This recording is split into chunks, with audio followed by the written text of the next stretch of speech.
Beleza, pessoal? Estamos aí de novo, né? Estou aqui com você de novo, novamente, para falar sobre as revoltas nativistas e revoltas emancipacionistas, estas que marcaram o cenário do nosso país no período do governo da família real portuguesa, Dom João VI, quando mesmo era imperador do Brasil. O nosso país ainda era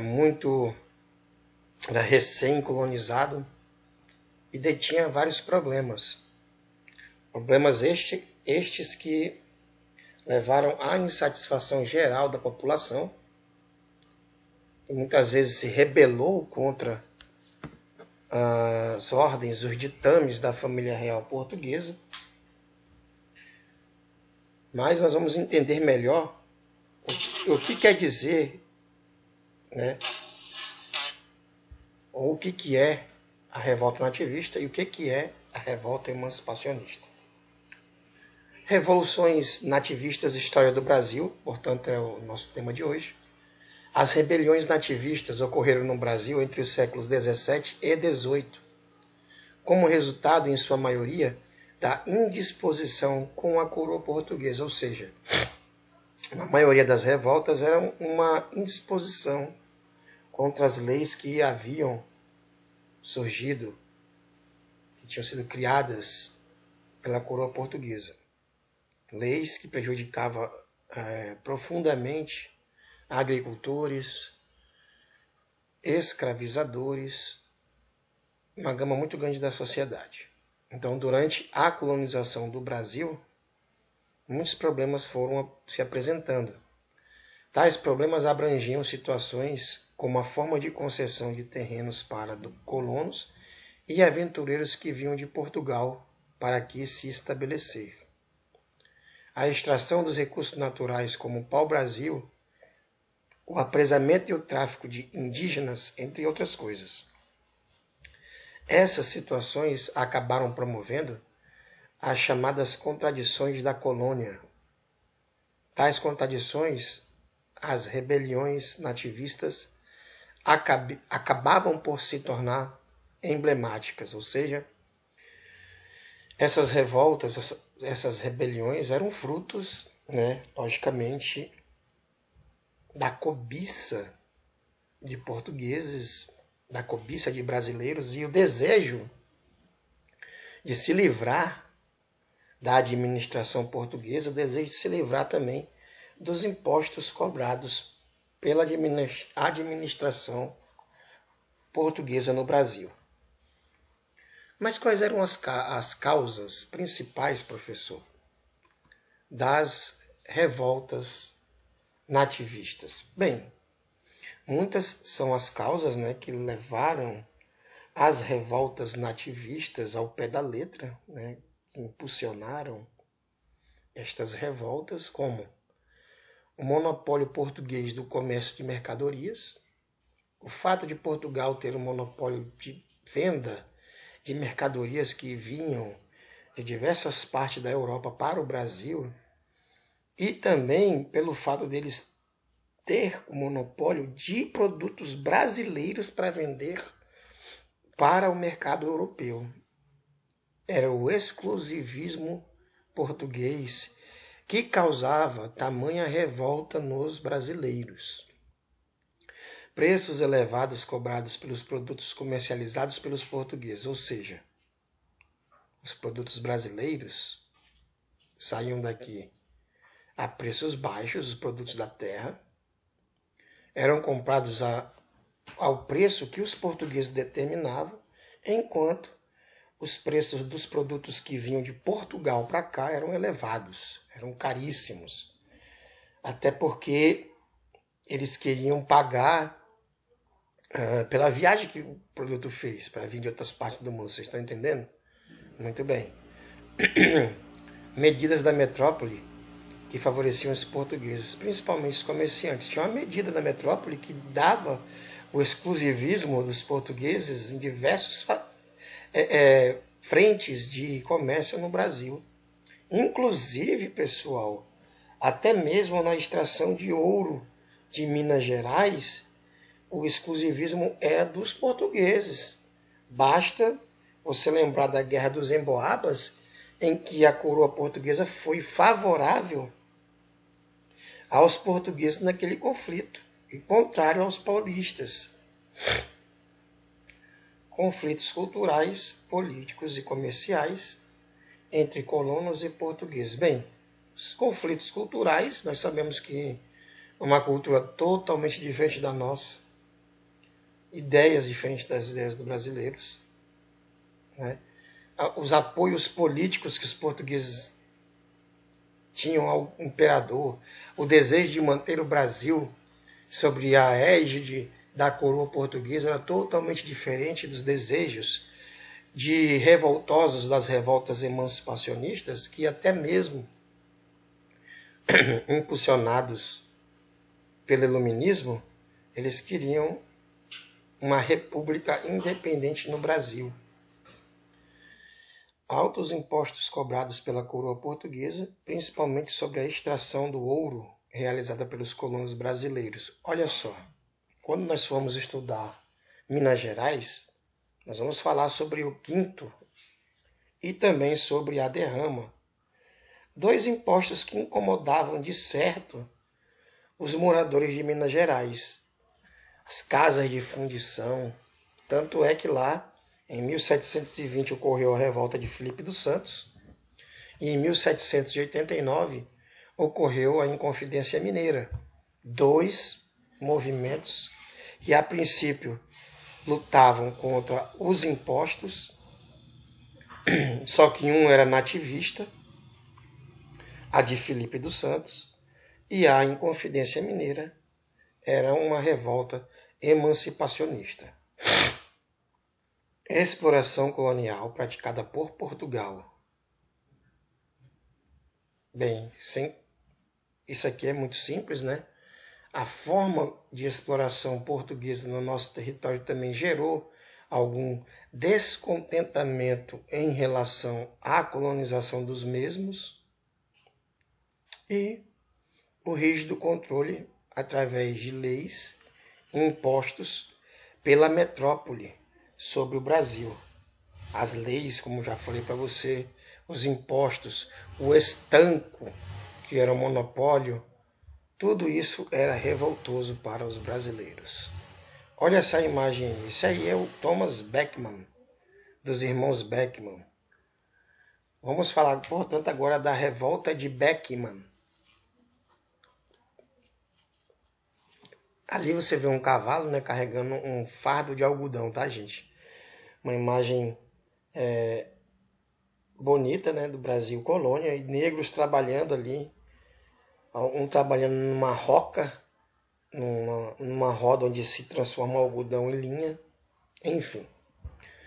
A revolta de Beckmann, também conhecida como Revolta dos Irmãos Beckmann, ou Revolta de Beckmão, ocorreu no estado do Maranhão, em 1684. É tradicionalmente considerada como um movimento nativista pela historiografia do Brasil. Foi a primeira revolta, de fato, a se erguer contra os ditames da coroa portuguesa. Foi a primeira revolta que veio se erguer contra os impostos. Foi a primeira revolta que veio manifestar-se contrariamente à situação vivida pelos colonos brasileiros em relação à exploração portuguesa. A revolta de Beckmann. Antecedentes. Então vamos entender o que é que ocorria no Maranhão para que o povo se rebelasse, né? Para que o povo se revoltasse. O que acontecia de tão terrível lá que eles acabaram pegando em armas. Bem, o estado do Maranhão foi criado na época da dinastia filipina, ou seja, quando Filipe II, o rei da Espanha, dominava a coroa portuguesa na União Ibérica, que durou até 1654, se não me engano, se não estiver errado. Ele criou a região do Maranhão, que compreendia antigamente os estados que hoje são o Maranhão, o Ceará, o Piauí, Pará e Amazonas. Essa região estava subordinada. Esta região subordinava-se desse modo diretamente à coroa portuguesa.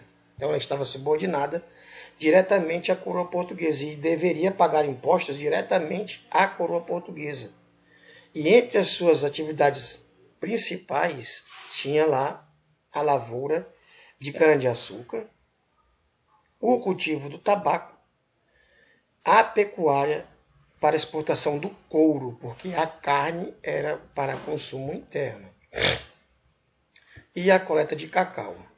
É bom salientar a questão da carne, né, para que você não venha confundir, porque algumas questões de provas, elas comparam essa questão da introdução do gado no Brasil. O gado no nosso país ele não é forte ainda no período do Brasil colônia, não, nem no período do Brasil império. A partir da República é que nós vamos ter o gado como uma fonte de renda extra para os coloniais, para o povo brasileiro, perdão. Então, a maior parte da população brasileira vivia num sistema de extrema pobreza. Viviam da coleta e da pesca e praticavam a agricultura de subsistência, ou seja, plantavam aquilo que eles precisavam para comer. E aí, de meados do século XVIII, o estado do Maranhão enfrentava uma séria crise econômica. Por desde a expulsão dos holandeses da região nordeste do Brasil, a empresa açucareira regional não tinha condições de arcar com os altos custos de importação de escravos africanos, porque assim, todo ano era necessário comprar escravos para trabalhar nas lavouras de algodão e nas lavouras de cana-de-açúcar. Todo ano, não tinha essa. Acabava o ano, comprava escravo. Começava o ano, comprava escravo. Porque o escravo ele tinha uma vida curta, né? O escravo vivia ali ativamente até os 40 anos, porque o trabalho era muito duro. Então, aos 40, 50 anos, ele já estava com o corpo sofrido, o corpo já não suportava mais a carga de trabalho a qual ele era submetido. E quando eu falo em trabalho, às vezes o aluno não consegue fazer uma ponte, entender, né, o que nós estamos falando. O trabalho escravo era pesado, acordar de manhã, roçar, plantar, colher, cuidar do gado, construir moinhos para poder retirar caldo de cana. E, meu irmão, e sem contar as humilhações, a má alimentação a qual eles eram submetidos. Comia-se muito mal, dormia no chão de pedra, trabalhava de sol a sol, ou seja, era uma vida dura, era uma vida triste. Eram tratados como cavalos, como animais, como cães. Infelizmente, esse era o tratamento dos negros, que sem eles, o Brasil não seria o que ele é hoje, um país grande e forte. Foi a mão do negro que construiu o país. Foi a mão do negro que abriu as primeiras estradas, a mão do negro que ajudou a colonizar esse território tão maravilhoso que é o Brasil. Vamos dar continuidade, portanto. Nesse contexto também, teve a importância da ação do padre Antônio Vieira, que na década de 1608 e 1697, né, foi a época em que ele viveu, nasceu em 1608, Antônio Vieira, né, padre português, e viveu até 1697. Já em 1650, se tornou o superior das missões jesuíticas no estado do Maranhão. E para lá foi implantar bases de ação missionária na região. Então ele começou a pregar, batizar e educar os indígenas na cultura portuguesa. E isso ele fez motivado até mesmo pelo concílio que aconteceu na cidade de Trento, em 1545. Na cidade de Trento teve 2 concílios para decidir os rumos que a Igreja Católica ia tomar após a Reforma Protestante.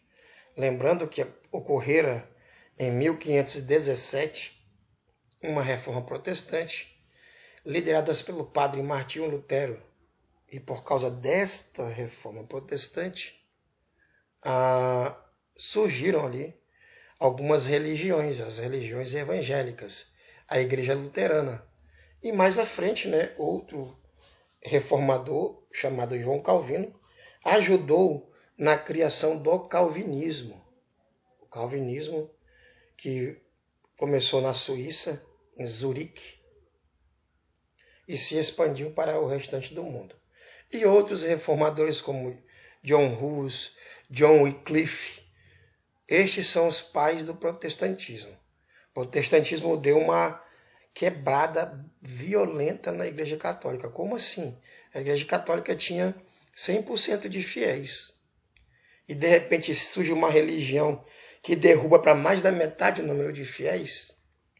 Então era necessário a igreja tomar alguma atitude. Ela tomou, nesse concílio, enviando padres jesuítas, da ordem jesuítas, da Companhia de Jesus, que fora criada nesse período, para vir para o Brasil, para toda a América Latina, inclusive Bolívia, Argentina, Uruguai, Paraguai e outros países da América Latina,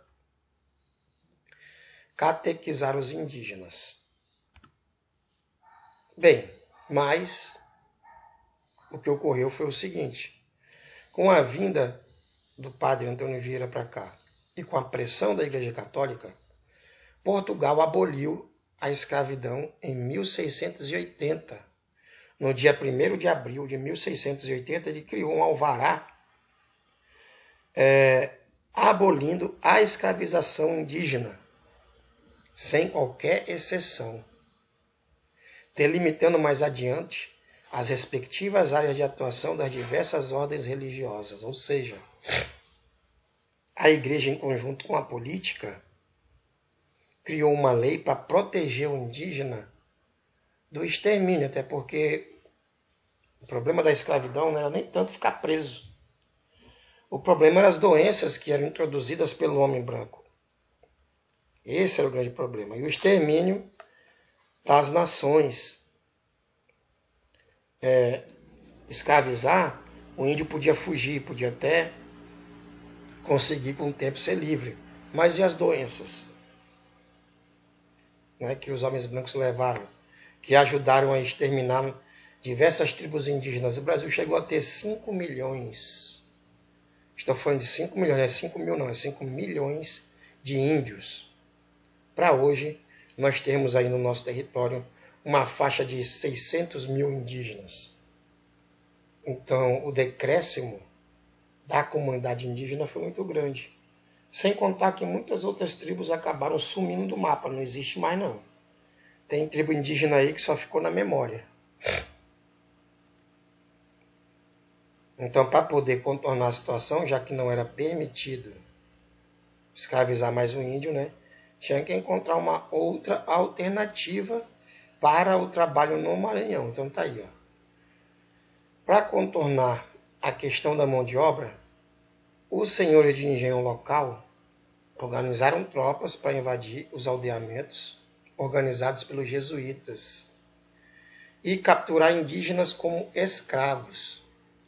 Estes indígenas evangelizados constituíam a mão de obra utilizada pelos religiosos nas atividades das chamadas drogas do sertão. Eles coletavam drogas do sertão. O trabalho indígena era esse, era ir no mato, pegar frutas, raízes comestíveis, temperos, guardá-los em sacolas ou organizá-los de forma que pudesse ser exportado para a Europa, que os nossos produtos, nossas drogas do sertão, eram bem famosas e as pessoas gostavam de ter esses produtos em suas casas. Então, eles usavam o indígena para isso, para coletar as drogas do sertão. Então, diante das agressões, a Companhia de Jesus recorreu à coroa, que interveio e proibiu a escravização do indígena, uma vez que esta não trazia lucros para a metrópole. Vamos lá, outra situação. Os colonos começaram a invadir aldeamentos de índios, missões jesuíticas, que já tinha lá índio que falava português, índio católico, batizado, que já tinha os costumes dos portugueses, o costume enraizado do homem branco.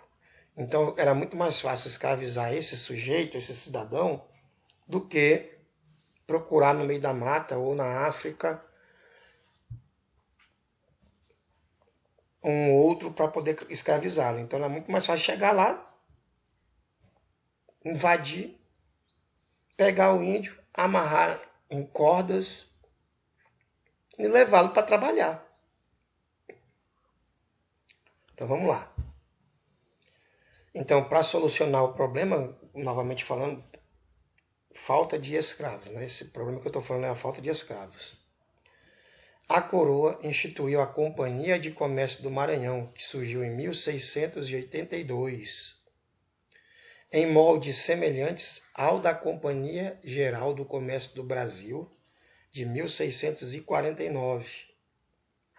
Pelo regimento, a nova companhia deteria o estanco, o monopólio de todo o comércio do Maranhão, por um período de 20 anos, com a obrigação de introduzir 10.000 escravos africanos, à razão de 500 peças por ano, comercializando a prazo e preços tabelados. Vamos lá. Não podia escravizar o índio. Primeiro ponto. Segundo, o exclusivismo do comércio dos portugueses. Era o segundo ponto. E o terceiro, faltava mão de obra negra para trabalhar na extração das drogas do sertão e na produção da cana-de-açúcar, do tabaco e do algodão. Então a coroa portuguesa, para tentar solucionar a insatisfação da população geral do Maranhão, principalmente dos grandes produtores, criou a Companhia de Comércio do Maranhão. E essa companhia que ia ficar responsável por enviar escravos anualmente para o Maranhão. 500 escravos por ano era a ideia. Até chegar a uma categoria de 10.000. Só que isso não dava certo, pô. Isso não dá certo. Outra coisa, quebraram todos os monopólios que existiam no Maranhão. Agora tu imagina os caras que detinham o monopólio. Os caras que tinham... que dominavam o comércio. Que enriqueceram por monopolizar determinada área do comércio. Perder de uma hora para outra. Tu acha que eles ficaram felizes? Eu tenho certeza que não. Quebraram o monopólio desses caras por 20 anos. E a Companhia de Comércio do Maranhão ficou responsável por comprar os produtos produzidos no Maranhão e revender para os maranhenses produtos que vinham de Portugal e da Inglaterra. Tudo isso a preços tabelados, uma tabela de preço. Já começa outro erro aí. Quando o preço é tabelado, há uma natural desvalorização de determinado produto. Não existe uma variação. De repente, a pessoa que trabalha com roça, a pessoa que trabalha com produtos da natureza, ela sabe que em alguns momentos o produto ele eleva um pouco o preço. Quando há uma entre-safra ou quando um produto é de muito boa qualidade, ele tem que ser valorizado. Não existia isso. O preço era tabelado, era preço único. Bem, além do fornecimento destes escravos, deveria fornecer tecidos manufaturados e outros gêneros europeus necessários à produção local, como, por exemplo, o bacalhau, os vinhos e a farinha de trigo. A farinha de trigo é uma coisa que eu quero comentar aqui em particular. O Brasil não planta trigo. Engraçado, né? Nós compramos trigo de Portugal, compramos trigo da Espanha, compramos o trigo aqui da Argentina, compramos trigo dos nossos países vizinhos. O trigo que nós produzimos aqui é insuficiente para a produção nacional, para suprir a necessidade do povo. Até porque nós usamos trigo em tudo. Pão, para fazer macarrão, para fazer massas de salgado, bolo. Então o trigo está presente na nossa economia. E quando ele vinha para o Brasil para ser vendido para os colonos, ele vinha com um preço numa escala muito alta. Outra situação que, em contrapartida, além de termos que comprar esses produtos que vinham lá da Europa, que chegavam da Europa ao Brasil, nesses preços que eu acabei de falar para vocês, também tínhamos que o nosso produto interno, uma desvalorização, já que nós vendíamos, dá uma ajustada aqui no computador, tá, gente? Vou colocar para carregar, senão eu vou perder esse vídeo. Nós vendíamos ali também os nossos produtos para os portugueses. E eles que tabelavam a parada, pô. Eles que colocavam preço na castanha, eles que colocavam preço do coloral, eles que colocavam preço da pimenta do reino.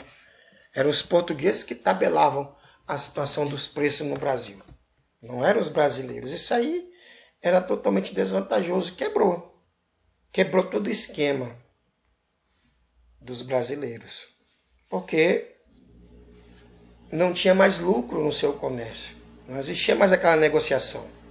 Já que existia ali um atravessador português, a negociação já não existia mais. E nós vendíamos para os portugueses o cacau, a baunilha, o pau-cravo, o tabaco, a castanha e temperos que eram vendidos por essa companhia tabeladamente, como eu informei aos senhores. Então, para poder obter a farinha de mandioca, necessária à alimentação dos africanos escravizados, era permitido à companhia recorrer à mão de obra indígena, remunerando-a de acordo com a legislação em vigor. Graças à intercessão do governador Francisco de Sá Menezes, apenas os jesuítas e franciscanos ficaram livres do monopólio exercido pela companhia. Então havia ali também um acordo para que eles pudessem utilizar os índios para trabalhar também como mão de obra na extração das drogas do sertão. Mas deveria ser pago o trabalho deles. Claro, conhecendo o Brasil como nós conhecemos, com todo respeito, claro que isso não aconteceu, né, gente? Os indígenas se deram muito mal. E aí, sem conseguir cumprir adequadamente os compromissos, a operação da companhia agravou a crise econômica e fez crescer o descontentamento na região. O que aconteceu? Os comerciantes locais sentiam-se prejudicados pelo monopólio da companhia, como eu já falei para vocês, se era tudo tabelado, havia uma desvalorização do produto local. Os grandes proprietários rurais entendiam que os preços oferecidos pelos seus produtos eram insuficientes, está vendo aí? Os apresadores de indígenas, contrariados em seus interesses, reclamavam da aplicação das leis que proibiam a escravidão dos nativos. Isso é outra questão também, que eles estavam chateados porque precisavam dos indígenas para trabalhar. E a população em geral protestava contra a irregularidade do abastecimento dos gêneros elevados e dos preços dos produtos. Então existia uma série de reclamações, uma série de entendimentos de que a Companhia de Comércio do Maranhão não era boa. Não era bom manter um esquema de uma companhia de comércio. Era melhor voltar ao antigo esquema. O governo tentou solucionar o problema, criou um problema ainda maior, criando essa companhia de comércio. Foi o que incentivou, catapultou ali as revoltas nativistas. A primeira revolta nativista, a revolta de Beckman, ela foi impulsionada por essa criação dessa companhia. Ok? Eu sei que você é um aluno dedicado, vai estudar em casa, vai buscar, né, aprimorar o teu conhecimento. Espero que essa simples explicação tenha te ajudado. E a gente se encontra numa próxima, ok? Um abraço, um beijo no coração de todos. Fiquem com Deus e leiam bastante antes de você fazer qualquer prova.